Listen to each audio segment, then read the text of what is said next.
여러분은 여러분의 가슴을 뛰게 하는 그런 말씀 구절이 있으십니까? 사실 모든 말씀이 하나님의 감동으로 된 것으로 교훈과 책망과 바르게 함과 의로 교육하기에 유익하지만, 특별히 우리가 인생을 살아가면서 뭔가 더 크게 와닿는 나만의 그런 인생 구절들이 있습니다. 그 말씀 구절들이 다른 말씀 구절보다 더 특별하다고 말하는 게 아니라 나의 인생의 그런 중요한 순간에 나에게 강력하게 영향을 주고 마음에 새겨진 그런 말씀 구절이기 때문에 뭔가 더 특별하게 우리의 마음 가운데 다가오는 것이 아닌가 생각을 합니다. 저에게도 제 인생 속에서 저에게 크게 영향을 주었던 그런 말씀 구절들이 있는데, 그 중에 하나가 바로 오늘 본문 구절인 빌립보서 3장의 말씀입니다. 우리가 인생을 살아가다 보면 정말 막막하고 답이 없다고 느껴지는 그런 순간들이 찾아옵니다. 이제는 더 이상 어떤 힘도 그리고 의지도 사라져버린, 뭔가 완벽하게 지쳐버린 그런 순간 말입니다. 전문적인 용어로 이것을 번아웃이라고 이야기를 합니다. 아무것도 기대할 수 없고 아무것도 하고 싶지 않은 그런 완벽하게 지쳐버린 그 순간들, 저는 그렇게 내 자신이 주어진 환경에 지치고 낙심돼서 어떻게 해야 할지를 모를 때 이 빌립보서를 읽습니다. 여러분, 빌립보서의 저자는 사도 바울입니다. 빌립보서에 기록된 사도 바울의 말씀을 읽다 보면 그가 얼마나 열정적으로 마음을 다해 빌립보 교회에게 이야기를 하고 있는지를 우리가 발견할 수가 있습니다. 사실 바울이 사울이던 그런 시절을 생각을 해보면 워낙 기질 자체가 유난히 과하게 열정적이었다고까지 볼 만큼 나서서 일을 하던 그런 사람이기는 했습니다. 얼마나 그가 열정적이었는지 한번 작정을 하면 끝을 보는 사람이었음을 우리는 그의 스펙을 보면 좀 알 수가 있습니다. 성경에 예수님의 제자 중에 이렇게 또 불같이 뜨겁게 살아갔던 그런 한 인물이 있는데, 그 이름이 누구인 줄 아십니까? 바로 베드로입니다. 그도 한 성격하고 한 열정하던 그런 사람이었습니다. 그런데 그는 그냥 불같이 열정적이면서 단순했지만 바울은 아주 이성적으로 열정적인 사람이었습니다. 여러분, 이런 사람들이 정말 진짜 무서운 사람입니다. 워낙 원래 열정적인 사람이었으니까 빌립보서를 통해 느껴지는 그의 그런 뜨거운 열정도 뭔가 크게 이상하다고 느껴지지 않을 수도 있지만, 사실 당시 빌립보서가 기록된 그 배경을 살펴보면 매우 특이한 점을 발견할 수가 있습니다. 그것은 바로 이 빌립보서가 기록된 시기가 아주 활발하게 복음을 전하며 사역했던 사역의 초창기가 아니라 모든 사역의 끝을 향해 달려가고 있는 그 시점에 이제는 그저 편지를 통해서만 복음을 전할 수밖에 없는 그 감옥에서 기록된 서신서이기 때문입니다. 학자들은 이 빌립보서가 그가 순교하기 5년 정도 전에 기록되었을 거라 예상하기도 합니다. 그런데 그가 14절 말씀에 표대를 향하여 그리스도 예수 안에서 하나님이 위에서 부르신 부름의 상을 위하여 달려가노라, 이렇게 고백하고 있는 것입니다.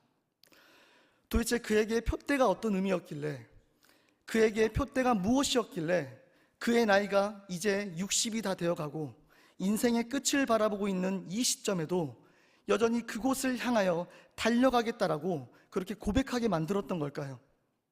저는 바울의 이 고백을 묵상할 때마다 그를 이토록 여전히 뜨겁게 만드는, 여전히 달려갈 수 있게 만드시는 하나님의 복음이 기대가 되어집니다. 물론 지금 60을 앞두셨고 이미 60세가 지나신 분들은 실망하실 필요가 없습니다. 당시의 60세와 지금의 60세는 완전히 다른 의미죠.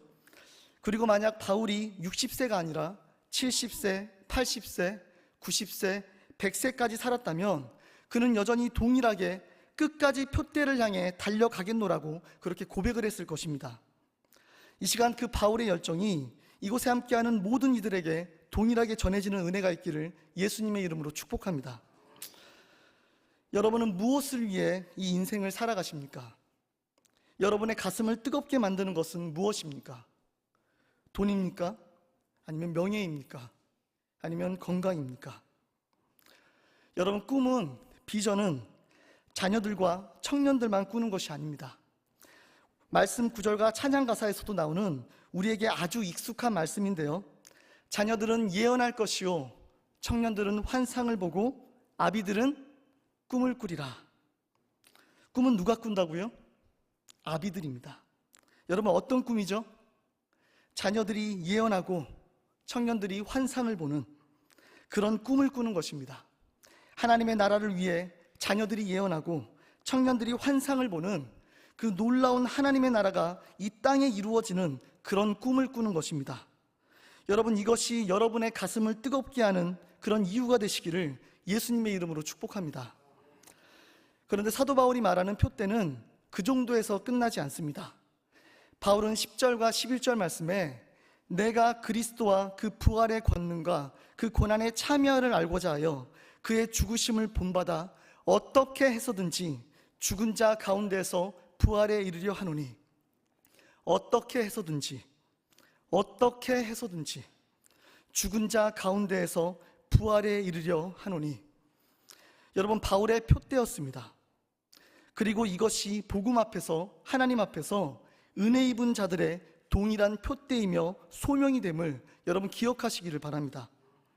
이어서 바울은 빌립보서 3장 7절부터 9절 말씀에 이렇게 고백을 합니다. 그러나 무엇이든지 내게 유익하던 것을 내가 그리스도를 위하여 다 해로 여길 뿐더러 또한 모든 것을 해로 여김은 내 주 그리스도 예수를 아는 지식이 가장 고상하기 때문이라. 내가 그를 위하여 모든 것을 잃어버리고 배설물로 여김은 그리스도를 얻고 그 안에서 발견되려 함이니, 내가 가진 느는 율법에서 난 것이 아니요 오직 그리스도를 믿음으로 말미암은 것이니 곧 믿음으로 하나님께로부터 난 의라. 사도 바울에게 표대는 유익하던 모든 것을 그리스도를 위하여 다 해로 여기는 것이었습니다. 그리고 그 모든 것을 다 해로 여길 수 있는 이유는 내 주 그리스도 예수를 아는 지식이 세상의 그 어떤 것과는 비교할 수 없을 정도로 가장 고상한 것임을 알았기 때문입니다. 그가 그리스도를 위하여 모든 것을 잃어버리고 배설물로 여길 수 있었던 것도 그리스도를 얻고 그 안에서 발견되는 것이 다른 어떤 가치보다 더 소중함을 믿었기 때문입니다. 그에게 복음은, 그리스도는 바로 그런 존재였습니다. 여러분에게 그리스도는 어떤 분이십니까? 그를 아는 지식이 정말 모든 것을 다 해로 여길 수 있을 정도로 가장 고상한 것이 되십니까? 수많은 가치 중에 조금 더 사랑하고 조금 더 귀하게 여기는 그런 정도를 말하는 것이 아닙니다. 모든 것을 다 배설물로 여길 정도로 그분을 소중하게 생각하시냐는 것입니다. 바울에게 그리스도는 그런 표대였고 하나님이 위에서 부르신 부름의 상이었습니다. 그래서 바울이 10절과 11절 말씀에 내가 그리스도와 그 부활의 권능과 그 고난의 참여함을 알고자 하여 그의 죽으심을 본받아 어떻게 해서든지 죽은 자 가운데에서 부활에 이르려 한다라고 고백하는 것입니다. 물론 이곳에 계신 많은 분들이 그동안 얼마나 뜨거운 열정을 가지고 하나님의 나라를 위해 그리고 교회를 위해 달려오셨다는 것을 너무나 잘 듣고 알고 있습니다. 여러분, 정말 고생 많으셨습니다. 정말 잘 견디셨습니다. 우리 이 시간 좀 짧게 좀 서로를 바라보면서 좀 위로하고 격려하는 시간을 좀 가져볼까요? 우리 한번 서로를 바라보면서 함께 이렇게 고백합시다. 그동안 정말 고생 많으셨습니다. 그동안 정말 고생 많으셨습니다. 우리 한 번 더 인사할까요? 앞으로도 우리 더 힘차게 달려갑시다. 앞으로도 우리 더 힘차게 달려갑시다. 지금까지 너무나 수고하셨고 그 수고와 헌신을 하나님께서 아십니다. 이처럼 교회가 교회로서 생명을 가진 채 이 시대에 존재하는 이유는 모든 이들이 한 성령 안에 한 마음으로 눈물을 흘리며 기도와 헌신으로 하나님의 나라를 위해 달려갔기 때문입니다. 여러분, 바울도 마찬가지였습니다. 그는 언제나 늘 최선을 다해 달려왔습니다. 다메섹에서 부활하신 그리스도를 만난 그 이후 그는 일평생 하나님의 나라를 위해 최선을 다해 달려갔습니다. 왜냐하면 바울에게 복음은 그렇게 온 삶을 불태우고도 아깝지 않을 정도로 일평생 오직 그리스도를 알고 그리스도를 닮아가는 것이 가장 고상한 것임을 믿었기 때문입니다. 그리고 이제 스스로 자신에게 허락하신 사역의 끝이 다가오고 있음을 조금씩 알아가고 있던 바울이었습니다. 어떻게 보면 로마의 감옥에 갇혀 그동안의 사역을 정리하고 마무리하며 다음 세대를 격려하고 세우는 것으로 만족할 수 있었습니다. 그런데 12절에서 13절 말씀은 참으로 놀라운 고백이었습니다. 내가 이미 얻었다 함도 아니요 온전히 이루었다 함도 아니라 오직 내가 그리스도 예수께 잡힌 바 된 그것을 잡으려고 달려가노라. 형제들아, 나는 아직 내가 잡은 줄로 여기지 아니하고 오직 한 일, 즉 뒤에 있는 것은 잊어버리고 앞에 있는 것을 잡으려고 표대를 향하여 달려가노라. 할렐루야. 아멘. 그는 자신이 그동안 이루어내었던 과거의 결과에 안주하는 사람이 아니었습니다. 그는 우리가 보기에는 이미 과분하게 사역의 열매를 얻었고 온전히 이룬 것 같으나 여전히 자신은 오직 내가 그리스도 예수께 잡힌 바 된 그것을 잡으려고 달려가노라고 고백을 합니다. 초대교회 이방인의 사도로 엄청난 일들을 이루었음에도 그는 여전히 아직 내가 잡은 줄로 여기지 않는다고 오직 한 일, 즉 뒤에 있는 것은 잊어버리고 앞에 있는 것을 잡으려고 표대를 향하여 달려가노라고 그렇게 고백을 하고 있는 것입니다. 바울은 자신이 그리스도의 부활의 권능과 그 고난에 참여하여 그의 죽으심을 본받기 원한다라고 고백을 합니다. 자신의 수많은 업적에 만족하고 이제는 평안한 삶을 추구할 수도 있었지만 그러나 바울은 그럴 마음이 전혀 없었습니다. 그는 오히려 더 갈망을 합니다. 그는 그리스도를 더 알기를 원했고 그리스도의 부활의 능력을 그의 몸과 마음에 더욱 경험하고 그리스도를 닮게 되기를 원했습니다. 사랑하는 여러분, 이 시간 바울의 그 뜨거운 열정이 우리에게도 동일하게 전해지기를 축복합니다. 그는 결코 계산하지 않았습니다. 만족하지 않았습니다. 뒤도 돌아보지 않았습니다. 오직 그리스도 예수라는 그 표대를 향해 온 마음을 가지고 달려갔을 뿐입니다. 여러분, 바울이 너무 특별해서 그런 걸까요? 바울이 우리가 경험한 은혜와는 비교할 수 없는 더 큰 은혜를 입었습니까? 아니요.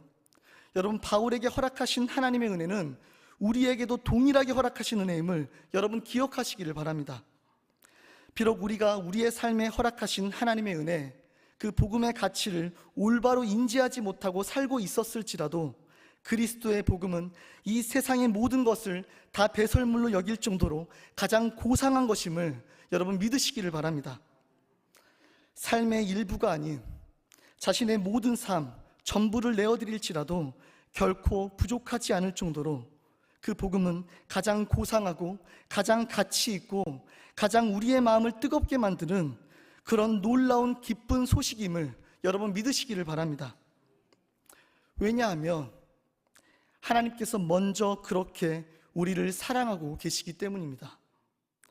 하늘의 보좌를 내려놓고 참으로 비참한 인간의 모습으로 가장 초라한 말 구유에서 태어나셨고 인간의 모든 약함을 참 인간으로 겪으신 후 세상의 모든 죄를 짊어지고 십자가에서 죽으심으로 자기의 사랑을 확증하시고 우리를 죄와 사망에서 구원하셨기 때문입니다. 그렇게 하나님이 먼저 우리를 사랑하셨습니다. 그렇게 하나님이 먼저 우리의 인생을 표대 삼아 오늘도 그 구원의 일을 이루어가고 계십니다. 사랑하는 여러분, 복음이면 충분합니다. 우리의 모든 삶과 바꿔도 전혀 아깝지 않은, 우리의 모든 삶이 그 표대를 향해 달려가더라도 결코 아깝지 않은, 여러분 복음이면 충분합니다. 표대를 향하여 그리스도 예수 안에서 하나님이 위에서 부르신 부름의 상을 위하여 달려가노라. 우리 구절을 다시 한번 좀 고백하도록 하겠습니다. 함께 읽겠습니다. 표대를 향하여 그리스도 예수 안에서 하나님이 위에서 부르신 부름의 상을 위하여 달려가노라. 다시 한번 고백하겠습니다. 표대를 향하여 그리스도 예수 안에서 하나님이 위에서 부르신 부름의 상을 위하여 달려가노라. 아멘. 오늘도 바울은 우리에게 도전하고 있습니다. 형제들아, 나는 아직 잡은 줄로 여기지 않는다. 나는 앞에 계신 그리스도를 향해, 표대를 향해 끝까지 달려갈 거다. 여러분, 왜냐하면 그리스도께서 우리 앞에서 먼저 기다리시며 두 팔 벌려 우리를 맞이하고 기다리고 계시기 때문입니다. 하나님께서 바울을 통해 빌립보 교회를 도전하셨던 것처럼 이 시간 동일하게 우리의 마음에 도전이 되고 그러한 열정이 회복되는 은혜가 있기를 예수님의 이름으로 축복합니다.